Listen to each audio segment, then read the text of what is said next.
Hello friends, Supriya's किचनमध्ये आपले स्वागत आहे। आज आपण बनवणार आहोत मँगो शिरा। कढईमध्ये आपण 3 ते 4 चमचे तूप घालूया।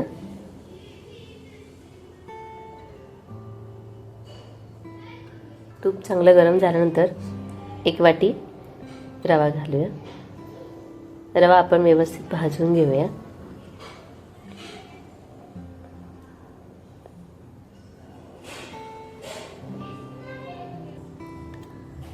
रवा भाजताना सतत हलवत राहायचा, नाही तर तो खाली लागून करपण्याची शक्यता असते, त्यामुळे तो हलवत राहायचा। आपला रवा बघा छान भाजलेला आहे। आता थोडेसे ड्रायफ्रुट्स घालूया। तुमच्या आवडीप्रमाणे जास्त कमी जास्त आपण घालू शकतो।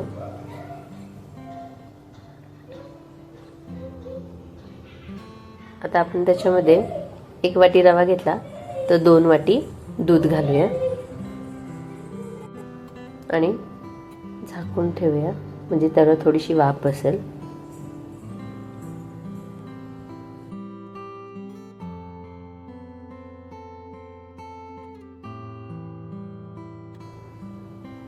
आता आपण त्याला व्यवस्थित हलवून घेऊया।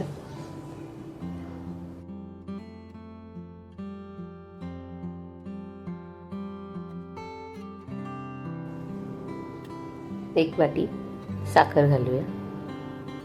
साखर घातल्यानंतर साखर विरघळेपर्यंत व्यवस्थित रवा मिक्स करून घ्यायचा।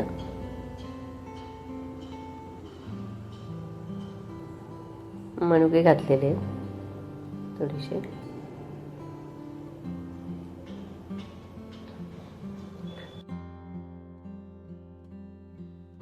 याच्यामध्ये आता 1 मोठा आंबा स्मॅश करून घेतलेला आहे, मिक्सरला लावून फिरवून घेतलेला आहे, तो आता आपण त्याच्यामध्ये घालूया आणि व्यवस्थित मिक्स करून घेऊया।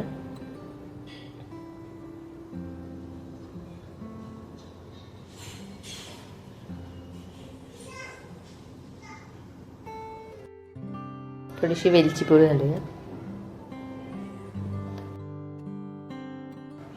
आणि वरून थोडंसं केशरचं दूध घालूया। मिक्स करून व्यवस्थित त्याला थोडीशी झाकण ठेवून वाफ बसून देऊया।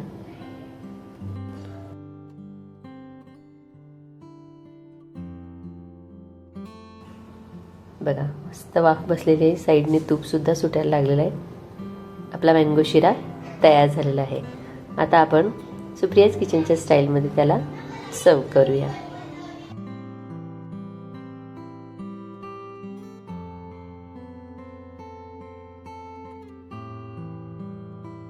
मँगो शिरा तयार झालेला आहे, खूप छान लागतो। तुम्ही सुद्धा नक्की ह्या मँगोच्या सीझनमध्ये करून बघा, सर्वांना नक्की आवडेल। तुम्हाला माझी रेसिपी आवडली असेल तर माझ्या चॅनलला लाईक, शेअर आणि सबस्क्राईब करायला विसरू नका। थँक्यू।